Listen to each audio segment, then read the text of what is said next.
Hello guys, current affairs funda में आप सभी का स्वागत है। मैं हूं आपके साथ अभिषेक शर्मा और आज के इस वीडियो सेशन में हम 9 फरवरी तक के सभी इंपॉर्टेंट करंट अफेयर्स कवर करने वाले हैं। हमेशा की तरह आप इस वीडियो को अंत तक जरूर देखिएगा, आज भी आपको काफ़ी कुछ जानने के लिए मिलेगा। साथ ही गाइस, इस सेशन को शुरू करने से पहले आप सभी को बताना चाहूँगा, यदि आप हमारे daily current affairs PDF, weekly PDF, monthly PDF और हर महीने के banking and economic awareness PDF चाहते हैं तो करंट अफेयर्स फंडा का 1 ईयर मेंबरशिप प्लान आप ज्वाइन कर सकते हैं। इसका लिंक आपको वीडियो के डिस्क्रिप्शन में या फिर कमेंट बॉक्स में मिल जाएगा। आपको बता दें, इस 1 ईयर प्लान के तहत आपको 1 साल तक जितना भी हमारा PDF मटेरियल है वो सभी प्रोवाइड कराया जाता है। उसे आप डाउनलोड कर सकते हैं, प्रिंट आउट भी निकलवा सकते हैं।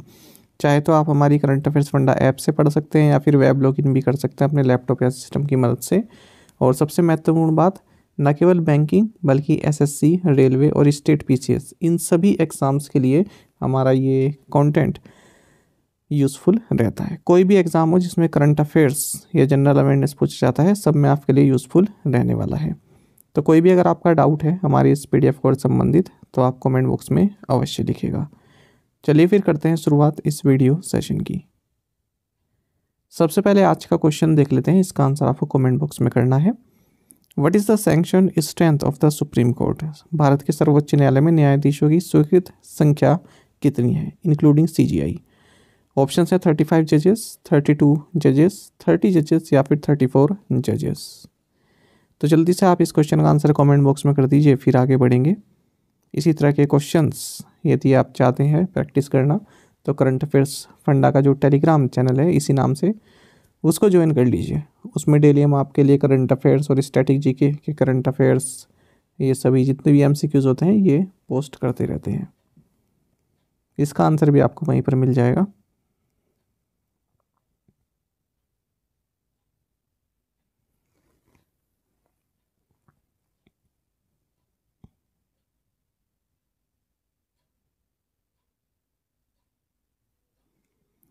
A major earthquake struck which 2 countries on Feb 6 और 7, killing more than 11,000 people? 6 और 7 फरवरी को किन दो देशों में एक बड़ा भूकंप आया जिसमें 11,000 से अधिक लोग मारे गए? ऑप्शंस आपके सामने हैं। सही आंसर ऑप्शन C है, टर्की एंड सीरिया। तो आप सभी जानते हैं टर्की और सीरिया में 7.8 मैग्नीट्यूड का अर्थक्वेक हिट किया है और कई लोग इसमें अपनी जान गंवा चुके हैं। तो टर्की आप सभी जानते हैं कैपिटल अंकारा है, यहाँ की करेंसी लीरा है, और सीरिया की कैपिटल डमास्कस है और करेंसी यहाँ की सीरियन पाउंड। तो हालात काफ़ी गंभीर हैं, कई लोगों की जान चली गई, रेस्क्यू ऑपरेशन चल रहा है। तो इंडियन गवर्नमेंट ने भी यहाँ पर जितने भी पॉसिबल असिस्टेंस है वो भेजने के लिए अपनी पहल की है।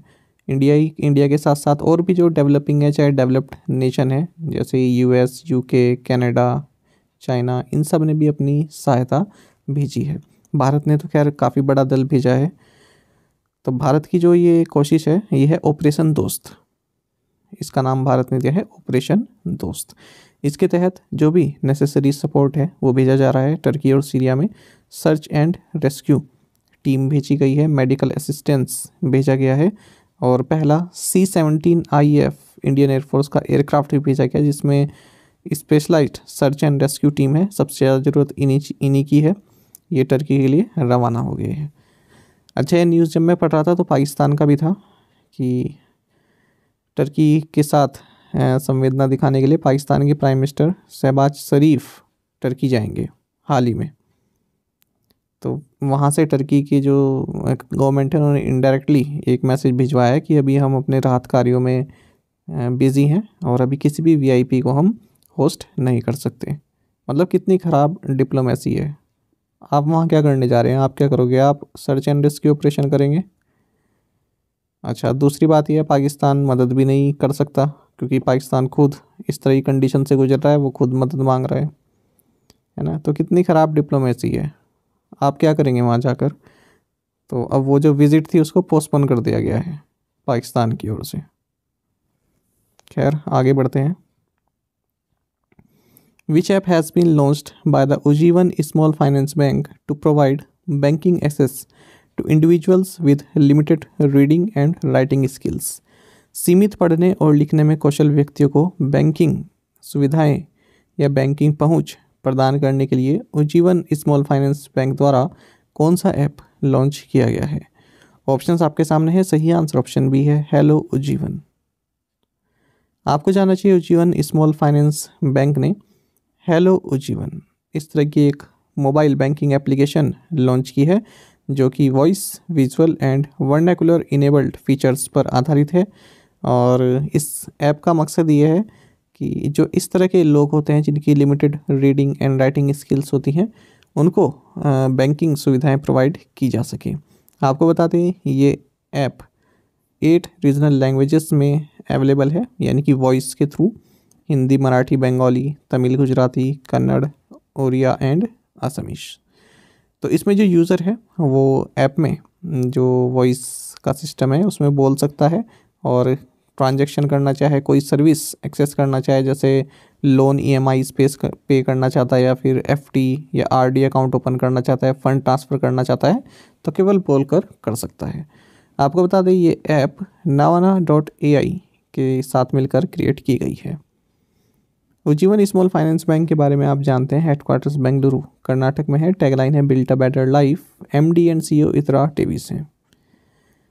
अगर हम स्मॉल फाइनेंस बैंक की बात करते हैं तो भारत में AU स्मॉल फाइनेंस बैंक है, कैपिटल स्मॉल फाइनेंस बैंक है, Fincare small finance bank, Equitas small finance bank, ESAF small finance bank, Suryoday small finance bank, Ujjivan small finance bank, Utkarsh small finance bank, North East small finance bank, Jana small finance bank, Shivalik small finance bank और Unity small finance bank. ये 12 small finance bank हैं। Which payment bank has launched its current account बीज खाता? किस भुगतान bank ने अपना चालू खाता बीज खाता लॉन्च किया है? ऑप्शंस आपके सामने है। सही आंसर ऑप्शन सी है, एयरटेल पेमेंट्स बैंक। आपको जानना चाहिए एयरटेल पेमेंट्स बैंक ने करंट अकाउंट जिसका नाम बीज खाता है इसे लॉन्च किया है और इसमें unlimited transactions and instant activation की सुविधा है small merchants and business partners के लिए। आपको बता दें जो बीज खाता है इसमें जो भी बिजनेस ट्रांजैक्शंस हैं वो सभी एक प्लेटफॉर्म पर प्रोवाइड कराई गई है और अपना जो भी रिकॉर्ड है वो मेंटेन कर सकते हैं। खास करके जो स्मॉल मर्चेंट्स और बिजनेस पार्टनर्स हैं उनके लिए ये करंट अकाउंट लॉन्च किया गया था जिसका नाम है बीज खाता। एयरटेल पेमेंट्स बैंक के बारे में आप जानते हैं। हेडक्वार्टर्स न्यू दिल्ली में है। MD एंड CEO अनुब्रता विश्वास हैं। टैगलाइन है banking is now at your finger tips, India's first payment bank.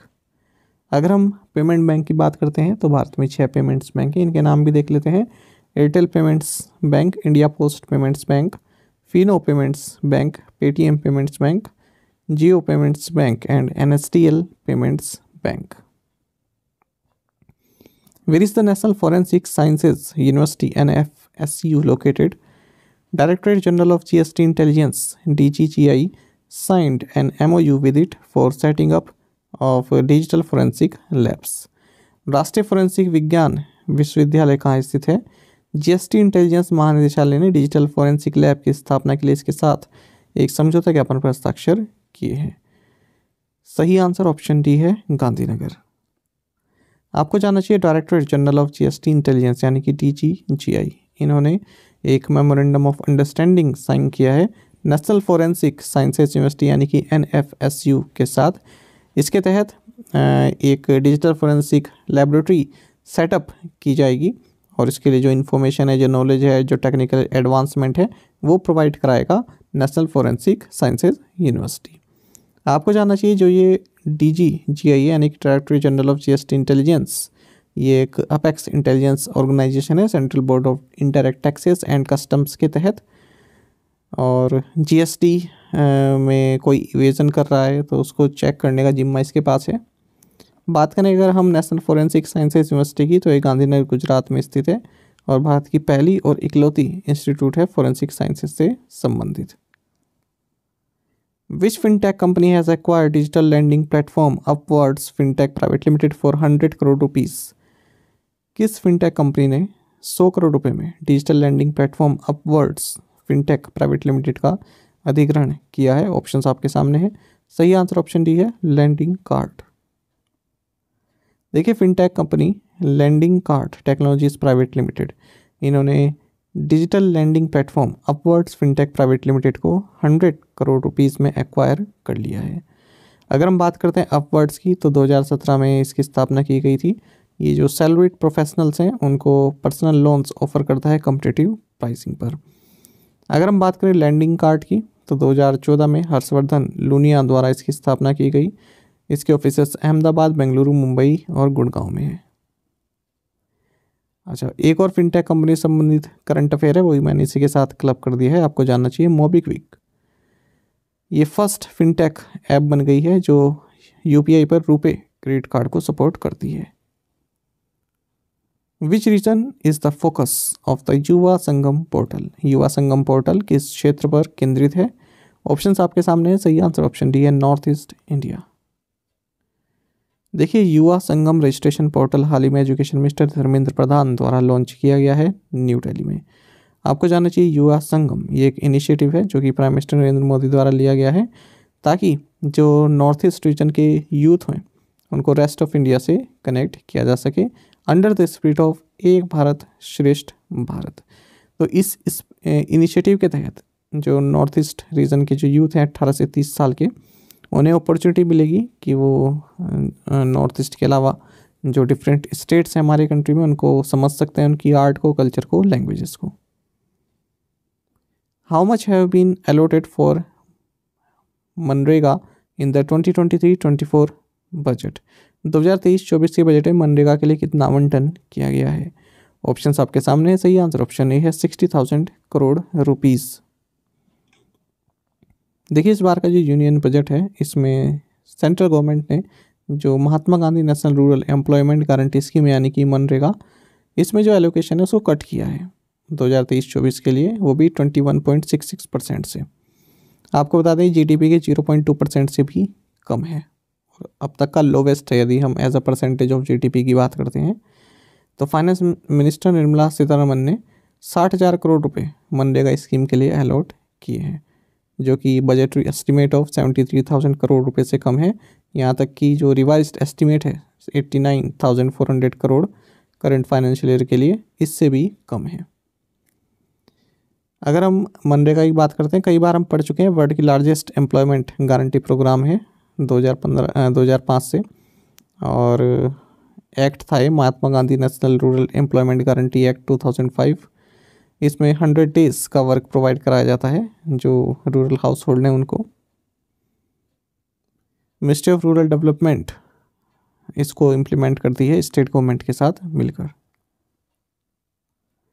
Which Indian high jumper bagged gold in the New Balance indoor grand prix in Boston? Boston में New Balance indoor grand prix में किस भारतीय high jumper ने स्वर्ण पदक जीता है? Options आपके सामने हैं। सही आंसर ऑप्शन सी है, तेजस्विन शंकर।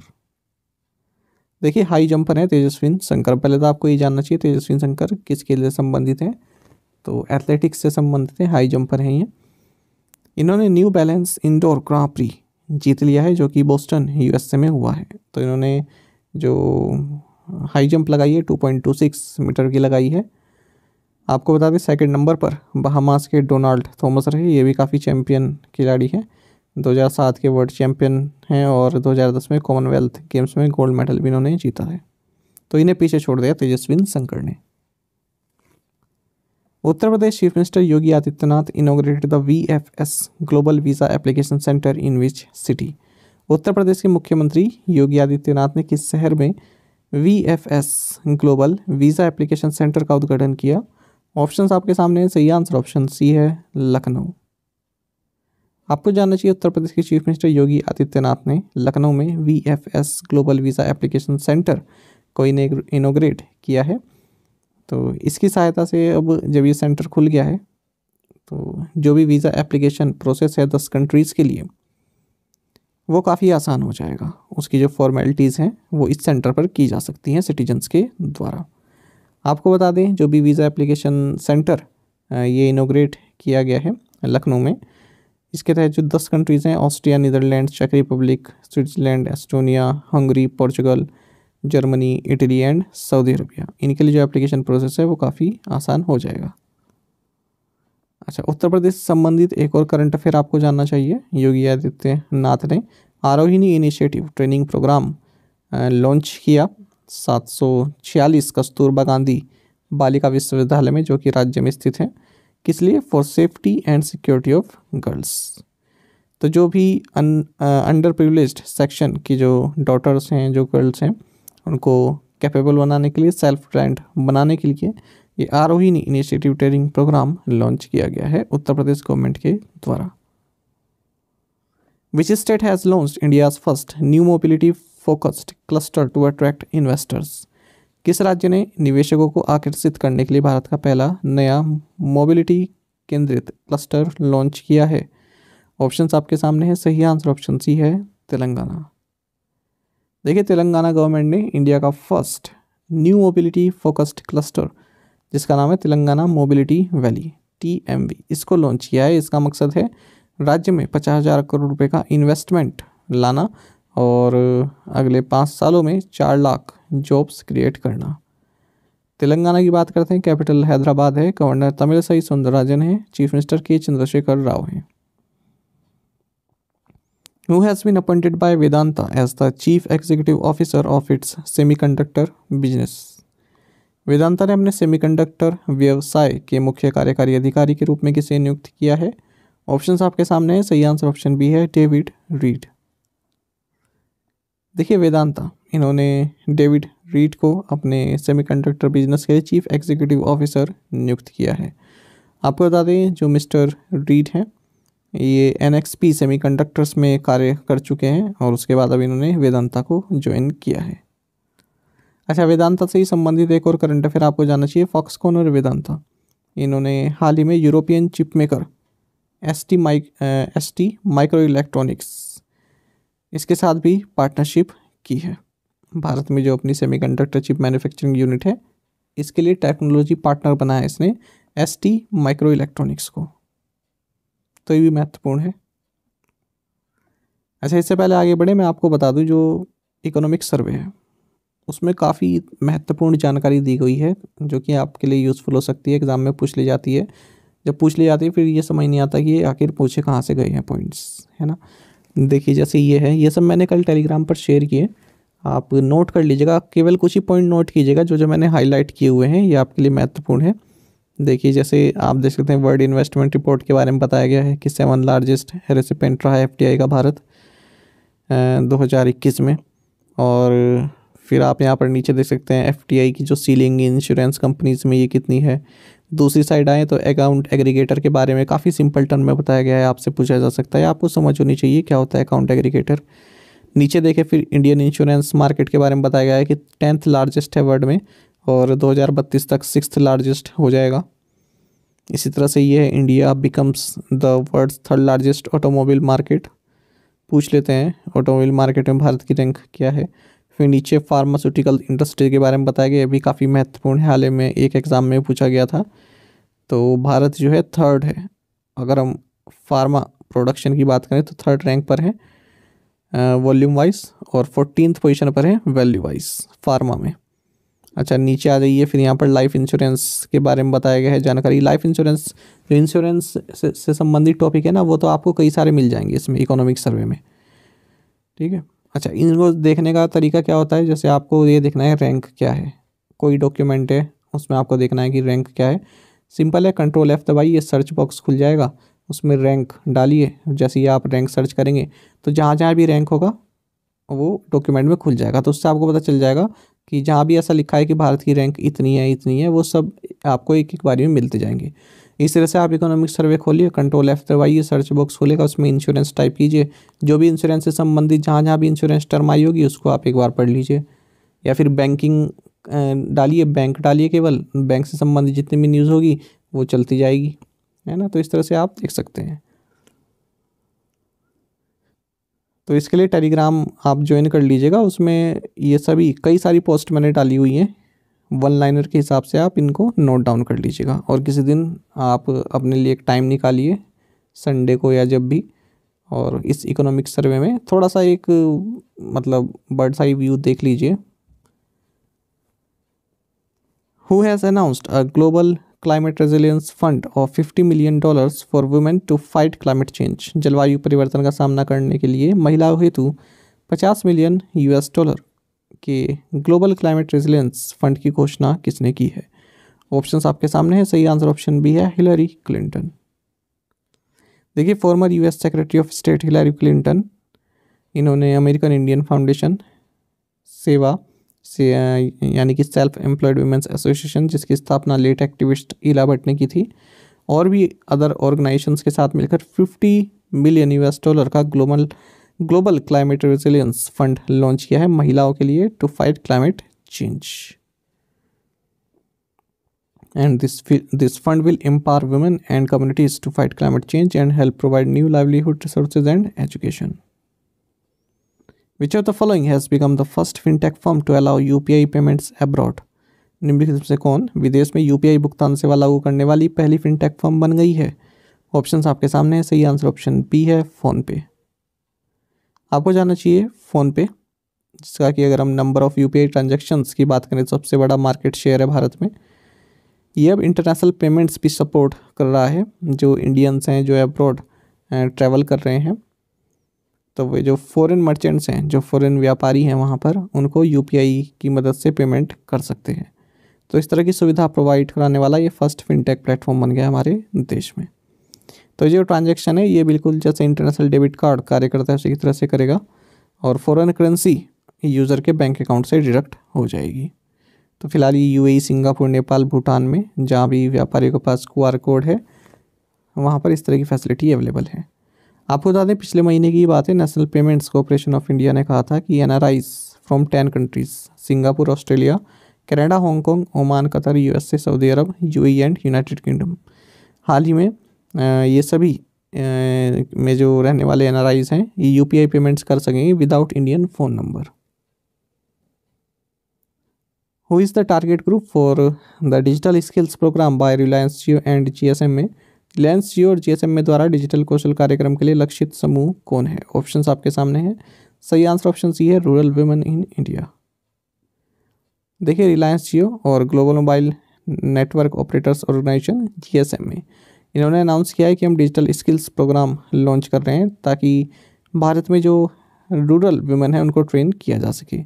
GSM की एक रिपोर्ट के अनुसार, जिसका नाम मोबाइल जेंडर गैप रिपोर्ट 2022 है, इसके अनुसार पुरुषों के मुकाबले महिलाएं 41% लेस मोबाइल इंटरनेट यूज़ करती हैं, यानी कि ज़्यादा प्रचलन नहीं है। रूरल एरिया की बात कर रहे हैं, अर्बन एरिया में तो काफ़ी है। अच्छा, और इस प्रोग्राम का मकसद ये है कि जो रूरल वीमेन हैं, इंडिविजुअल्स हैं फ्रॉम मार्जिनलाइज्ड और लो इनकम ग्रुप्स, इनको ट्रेनिंग प्रोवाइड करना ताकि जो डिजिटल प्लेटफॉर्म्स हैं उनको अच्छे से यूज़ कर सकें, उनका फ़ायदा उठा सकें, मीनिंगफुल यूज़ कर सकें। India and which organization announce the formation of 3 working groups under the trade and technology council? भारत और किस संगठन ने व्यापार और प्रौद्योगिकी परिषद के तहत 3 कार्य समूह के गठन की घोषणा की है? ऑप्शंस आपके सामने। सही आंसर ऑप्शन बी है, यूरोपियन यूनियन।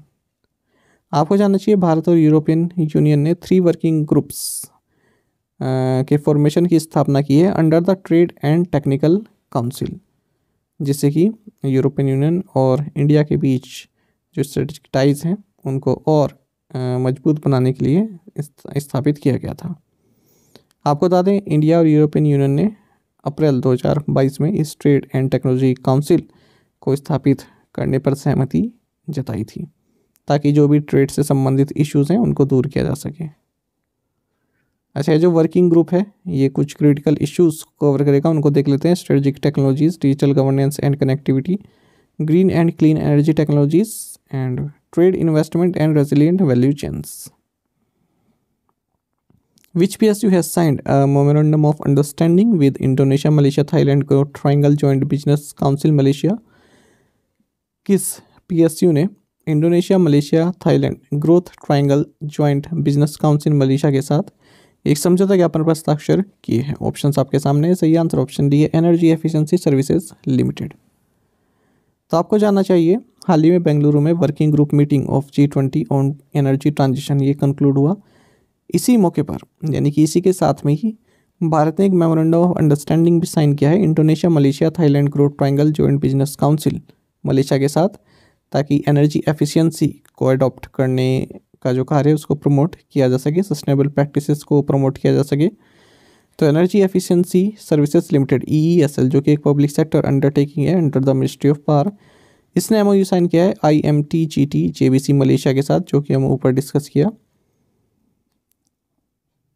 अच्छा, इसी तरह का एक और आप जानेगा current affair, ministry of petroleum and natural gas, इन्होंने स्टेटमेंट ऑफ इंटेंट साइन किया है इंटरनेशनल एनर्जी एजेंसी IEA के साथ। किस मौके पर? India energy week Bengaluru. इस मौके पर जब ये प्रोग्राम चल रहा था इंडिया एनर्जी वीक बेंगलुरु में, तो इसी के साइड लाइन में ये एक स्टेटमेंट ऑफ इंटेंट साइन किया गया है IEA और ministry of petroleum natural gas के द्वारा। क्यों किया गया है? To strengthen cooperation in the field of data and research in the energy sector. Doctor Hifzur Rahman has been appointed as the next ambassador of India to which country? Doctor Hifzur Rahman को किस देश में भारत के अगले राजदूत के रूप में नियुक्त किया गया है? ऑप्शंस आपके सामने, सही आंसर ऑप्शन बी है चैड। तो देख सकते हैं अफ्रीका में है ये लैंडलॉक कंट्री। तो डॉक्टर हिफ्सूर रहमान, जो कि फ़िलहाल मिनिस्ट्री ऑफ एक्सटर्नल अफेयर्स में डायरेक्टर हैं, इन्हें भारत का नेक्स्ट एम्बेसडर बनाया गया है रिपब्लिक ऑफ चैड में। चैड की अगर हम बात करते हैं तो कैपिटल इसकी एंटजामिना है और करेंसी है central African CFA franc. How much has the repo rate increased as announced by the RBI governor? RBI governor द्वारा घोषित रेपो दर में कितनी वृद्धि की गई है? सही आंसर ऑप्शन बी है 15 BPS। माफ़ कीजिएगा, ऑप्शन सी है इसका 25 BPS, गलती से 15 लिखा गया, ऑप्शन सी।